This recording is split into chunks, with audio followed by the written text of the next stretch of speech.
Ready to move in premium triplex villas at Kollur APR projects. ఏపీలో కమలం party కదం తొక్కుతోంది. TDP జనసేనతో కలిసి వైసీపీతో ఢీ అంటే ఢీ అంటోంది.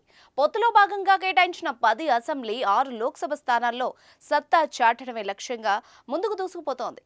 ఈ మేరకు ఆయా స్థానాల్లో గెలుపు గుర్రాల్ని ఎంపిక చేసింది. ఇప్పటికే లిస్ట్ ఫైనల్ కాగా నేడే పోటీ చేసే అభ్యర్థుల పేర్లను ప్రకటించనుంది. బీజేపీ కేంద్ర ఎన్నికల కమిటీ శనివారం గత కొన్ని రోజులుగా రాష్ట్ర నాయకత్వం కసరత్తు చేసి సిద్ధం చేసిన అభ్యర్థుల జాబితాపై కూలంకషంగా చర్చించి అభ్యర్థులు ఫిక్స్ చేశారు. సర్వేల ఆధారంగా స్థానిక సమీకరణాలు, సామాజిక సమీకరణాలు ప్రధానంగా టికెట్లు కేటాయించినట్టు తెలుస్తోంది. పార్లమెంట్ అభ్యర్థులుగా రాజమండ్రి నుంచి పురంధరేశ్వరి, అనకాపల్లి నుంచి సీఎం రమేష్ పేర్లు దాదాపు ఖరారు చేయగా తిరుపతి బరిలో మాజీ ఐఏఎస్ వరప్రసాద్ లేదా రత్నప్రభలకు అవకాశం దక్కే అవకాశం ఉంది.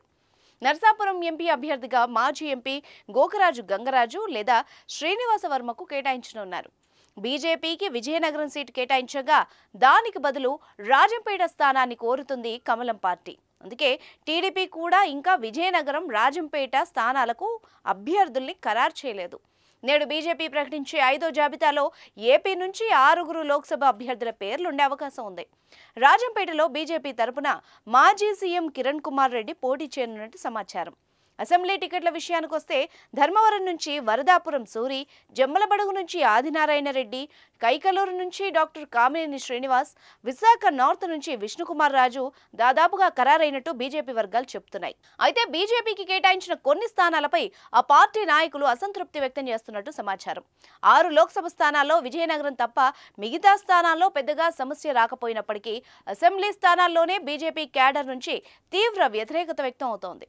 పాడేరు, అనపర్తి, ఆదోని వంటి నియోజకవర్గాలను బీజేపీకి కేటాయించడంపై పార్టీ నాయకుల నుంచి తీవ్ర అభ్యంతరాలు వ్యక్తం అవుతున్నాయి. వాటిల్లో మార్పులు చేర్పులు చేయాలని కోరుతున్నారు. మరి దీనిపై టీడీపీ ఎలా ముందుకెళ్తుందో చూడాలి. సుమన్ టీవీలో మీ పర్సనల్ అండ్ బిజినెస్ ప్రమోషన్స్ కోసం కింది నెంబర్కి కాంటాక్ట్ చేయండి.